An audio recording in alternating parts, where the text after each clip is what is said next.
Welcome back ಸ್ನೇಹಿತರೆ. ನಾನಿವತ್ತು 10ನೇ ತರಗತಿಯ ಸೋಷಿಯಲ್ ಸೈನ್ಸ್ನ ಪ್ರಶ್ನೋತ್ತರಗಳನ್ನು ನಿಮ್ಮ ಮುಂದೆ ಇಡುವಂಥ ಕೆಲಸವನ್ನು ಮಾಡ್ತಿದ್ದೀನಿ. ಇದು ನಿಮ್ಮ GPSTR HSTRಗೆ ತುಂಬ ಅನುಕೂಲ ಆಗುವಂಥದ್ದು. ಯಾವುದಕ್ಕೆ? HSTRಗೆ ಅನುಕೂಲ ಆಗುವಂಥದ್ದು.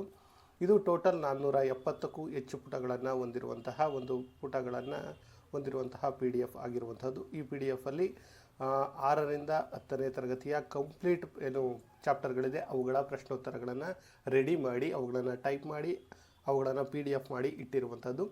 ಈ PDF ನಿಮಗೆ ಬೇಕಾಯ್ತು ಅಂದರೆ 149 ರುಪೀಸನ್ನು ಪೇ ಮಾಡಿ ನೀವು ಗೂಗಲ್ ಪೇ ಅಥವಾ ಫೋನ್ಪೇ ಮೂಲಕ ಈ ನಂಬರ್ಗೆ 9945005138 ಅಂದರೆ ಮೊದಲಿಂದ ಹೇಳ್ತೀನಿ 9945005138ಕ್ಕೆ ಎಷ್ಟು 5138ಕ್ಕೆ ನೀವು ಗೂಗಲ್ ಪೇ ಅಥವಾ ಫೋನ್ಪೇ ಮಾಡಿ ಅದನ್ನು ಸ್ಕ್ರೀನ್ಶಾಟನ್ನು ಕಳಿಸಿದರೆ ನಿಮಗೆ ಇದರ PDF ಸಿಗುತ್ತೆ.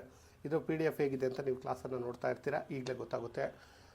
ಓಕೆ, ಈಗ ಶುರು ಮಾಡೋಣ ಕ್ಲಾಸನ್ನು. ಅಧ್ಯಾಯ 1, ಭಾರತಕ್ಕೆ ಯುರೋಪಿಯನ್ನರ ಆಗಮನ. ಈ PDF ಇಂದ ನಿಮಗೆ ಏನು ಯೂಸಸ್ ಇದೆ ಅಂದರೆ, ನೀವು 6ರಿಂದ 10ನೇ ತರಗತಿಯ ಟೋಟಲ್ ಟೆಕ್ಸ್ಟ್ ಬುಕ್ಕನ್ನು ಓದೋಕ್ಕೆ ತುಂಬ ಟೈಮ್ ತಗೊಳುತ್ತೆ. ಅವುಗಳನ್ನು ಕ್ವಶನ್ನೇರ್ ಏನಾಗುತ್ತೆ, ಬಟ್ ನಾನು ಮಾಡಿರುವಂತಹ ಕ್ವಶನ್ನೇರ್ಗಳು ಏನಿದೆ ಕಂಪ್ಲೀಟ್ ಪಾಠವನ್ನು ತೆಗೆದಿರೋದ್ರಿಂದ ನಿಮಗೆ ಓದೋದಕ್ಕೆ ಅನುಕೂಲ ಆಗುತ್ತೆ. ನಿಮಗೆ ಎಕ್ಸಾಮ್ಗೂ ಕೂಡ ತುಂಬ ಟೈಮ್ ಸಿಗೋದಿಲ್ಲ. ಮ್ಯಾಕ್ಸಿಮಮ್ ಅಂದರೆ ನಿಮಗೆ 2 ತಿಂಗಳು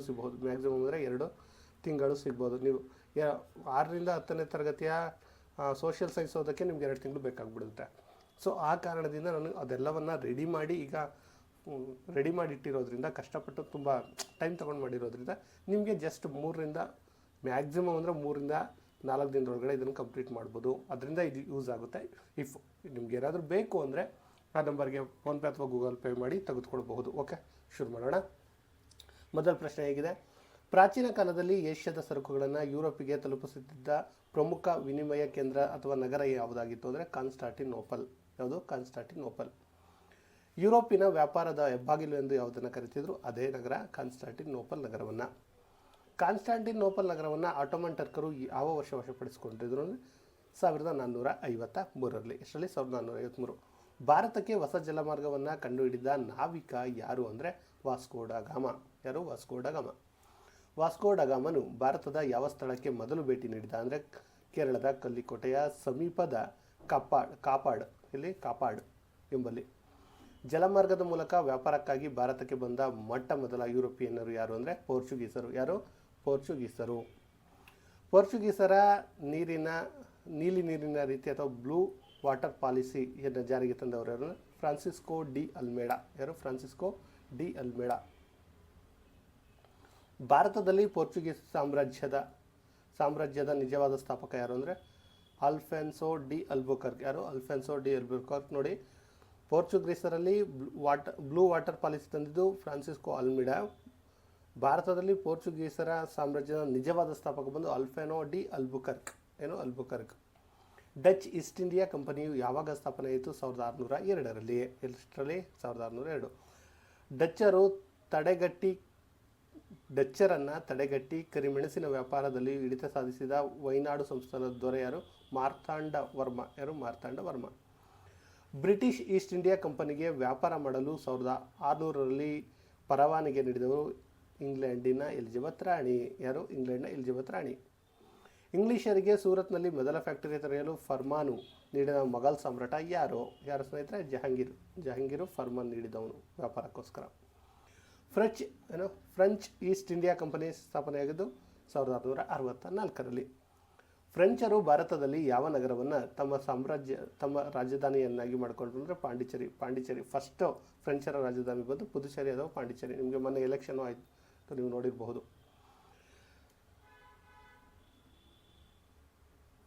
ಕರ್ನಾಟಕ ಯುದ್ಧಗಳು ಯಾರ ನಡುವೆ ನಡೆದವು ಅಂದರೆ ಬ್ರಿಟಿಷರು ಮತ್ತು ಫ್ರೆಂಚರ ನಡುವೆ ನಡೆದವು.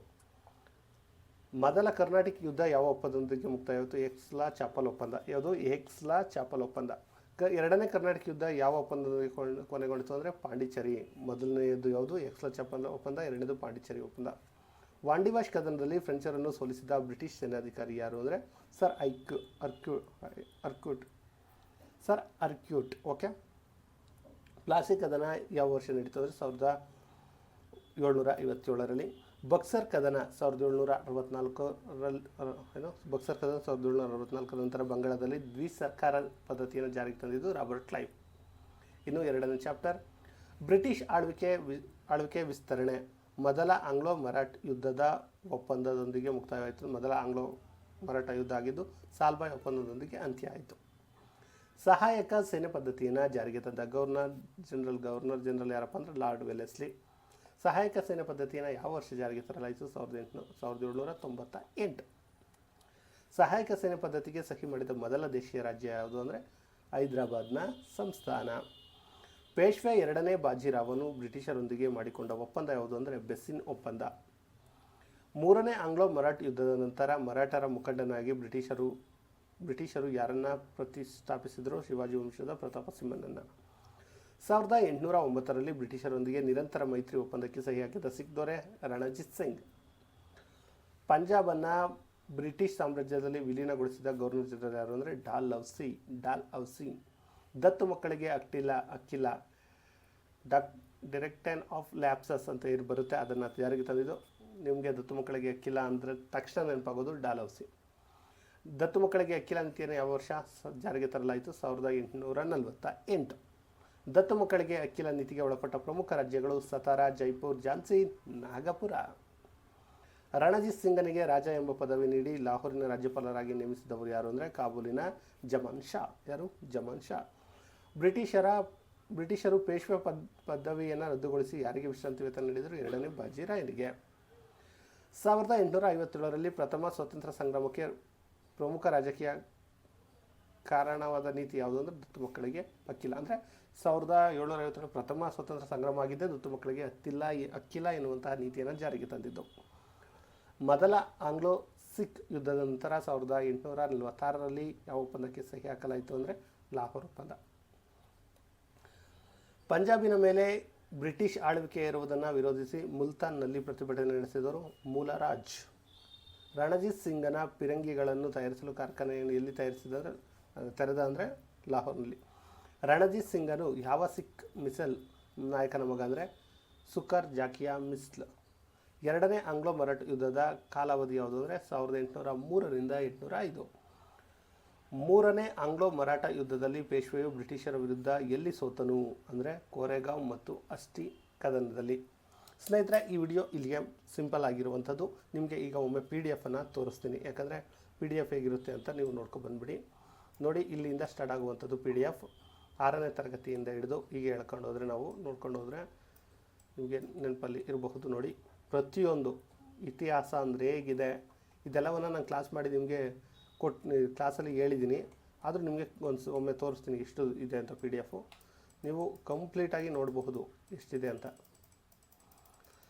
ಟೋಟಲ್ 470ಕ್ಕೂ ಹೆಚ್ಚು ಪುಟಗಳಿದೆ. 6ರಿಂದ 10ನೇ ತರಗತಿಯ ಕಂಪ್ಲೀಟ್ ಚಾಪ್ಟರ್ಗಳ ಪ್ರಶ್ನೋತ್ತರಗಳಿದೆ. ಇಷ್ಟು ಕ್ಲೀನಾಗಿ ನಿಮಗೆ ಪ್ರಶ್ನೆಗಳನ್ನು ರೆಡಿ ಮಾಡಿ ಅದಕ್ಕೆ ಈ ರೀತಿ PDF ಅನ್ನು ಮಾಡಿಕೊಡೋಕ್ಕೆ 470 ಪೇಜ್ಗಳನ್ನು ಜಸ್ಟ್ ರೆಡಿ ಮಾಡೋಕ್ಕಿಂತ ನಿಮ್ಗೆ ಓದೋಕ್ಕೆ ಸುಮಾರು 2 ತಿಂಗಳು ಬೇಕು ಅಂತಂದ್ರಲ್ಲಿ ಅದೆಲ್ಲವನ್ನು ರೆಡಿ ಮಾಡಿ ನಿಮಗೆ ಜಸ್ಟ್ 149ಗೆ ಕೊಡ್ತಿದ್ದೀವಿ ಅಂದರೆ ನೀವು ಬೈ ಮಾಡೋದ್ರಲ್ಲಿ ಏನೂ ತಪ್ಪಿಲ್ಲ ಅಂತ ಹೇಳ್ತಾ ಇದ್ದೀನಿ. ನೋಡಿ, ಕಾಣಿಸ್ತಾ ಇದೆಯಾ? 10ನೇ ತರಗತಿಗೆ ನೋಡಿ, ಲೋಡ್ ಆಗೋದೇ ಅಷ್ಟು ಕಷ್ಟ ಆಗ್ತದೆ. ಅಷ್ಟು ಪೇಜ್ಗಳು ಇರುವಂಥದ್ದು. ಲೋಡ್ ಆಗೋದಕ್ಕೆ ಎಷ್ಟು ಟೈಮ್ ತಗೊಳುತ್ತೆ? ಅಷ್ಟು ಪೇಜ್ಗಳು ಇರುವಂಥದ್ದು. ನೋಡಿ, ಇದೆಲ್ಲವೂ ಇರುವಂಥದ್ದು. ಸ್ನೇಹಿತರೆ, ಹೀಗೆ ಕಂಪ್ಲೀಟ್ 474ಕ್ಕೂ ಹೆಚ್ಚು ಪೇಜ್ಗಳು ಇರುವಂಥದ್ದು. ಸ್ನೇಹಿತರೆ, ಇದನ್ನು ನೀವು ಪಡ್ಕೋಬೋದು ಹೇಗೆ ಅಂತ ಹೇಳಿದ್ದೀನಿ. ಇನ್ನೊಂದು ವಿಚಾರ ಏನಂದರೆ, ಇನ್ನು 8ರಿಂದ 10ನೇ ತರಗತಿಗೆ ಸಂಬಂಧಪಟ್ಟಂತೆ ಇದೇ ರೀತಿಯ ವಿಜ್ಞಾನದ ಅಂದರೆ ಸೈನ್ಸ್ ಏನಿದೆ ವಿಜ್ಞಾನದ PDF ಕೂಡ ಅವೈಲಬಲ್ ಇದೆ. ಅದು ಕೂಡ 149ಗೆ ಇದೆ. ಅದನ್ನು ಕೂಡ ಹೇಗೆ ಪಡೆಯೋದು ಅಂದರೆ ನಿಮ್ಮೆಲ್ಲರಿಗೂ ಗೊತ್ತಿರಲಿ. 99 45 00 51 5138 ಈ ನಂಬರ್ಗೆ ಫೋನ್ಪೇ ಅಥವಾ ಗೂಗಲ್ ಪೇ ಮಾಡಿ ಅದನ್ನು ಸ್ಕ್ರೀನ್ಶಾಟ್ ಕಳಿಸಿದರೆ ನಿಮಗೆ ಇದರ PDF ಸಿಗುತ್ತೆ. ಖಂಡಿತವಾಗಿಯೂ ಈ PDF ನಿಮಗೆ GPSTR ಮತ್ತು HSTRಗೆ ಓದ್ತಿರುವಂತಹ ಎಲ್ರಿಗೂ ಕೂಡ ಇದು ಅನುಕೂಲ ಆಗುತ್ತೆ. ಇಷ್ಟು ಒಳ್ಳೆ ಸೋರ್ಸು, ಇಷ್ಟು ಕಡಿಮೆ ರೇಟ್ಗೆ, ಜಸ್ಟ್ 149ಗೆ ಇಷ್ಟು ಒಳ್ಳೆ ಸೋರ್ಸು ಮತ್ತು ನಿಮ್ಮ ಟೈಮನ್ನು ಸೇವ್ ಮಾಡುವಂಥದ್ದು. ಎಲ್ಲ ಚಾಪ್ಟರ್ಗಳನ್ನು ಯಾರೂ ಕೂಡ ಕೊಡೋದಿಲ್ಲ, ನಾನು ಕೊಡ್ತಾ ಇದ್ದೀನಿ. ಸ್ನೇಹಿತರೆ, ಇದನ್ನು ಯೂಸ್ ಮಾಡ್ಕೊಳ್ಳಿ ಅಂತ ಹೇಳ್ತಾ ಇದ್ದೀನಿ.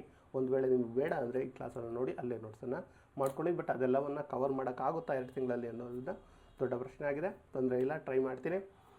ಸ್ನೇಹಿತರೆ, ಇದಾಗಿತ್ತು ಇವತ್ತಿನ ಪ್ರಶ್ನೆ. ಮುಂದಿನ ವಿಡಿಯೋದಲ್ಲಿ ಮತ್ತಷ್ಟು ಒಳ್ಳೆಯ ತರಗತಿಗಳನ್ನು ತರ್ತೀನಿ ಅಂತ ಹೇಳ್ತಾ ಈ ವಿಡಿಯೋನ ಇಲ್ಲಿಗೆ ಎಂಡ್ ಮಾಡ್ತಿದ್ದೇನೆ. ಧನ್ಯವಾದಗಳು.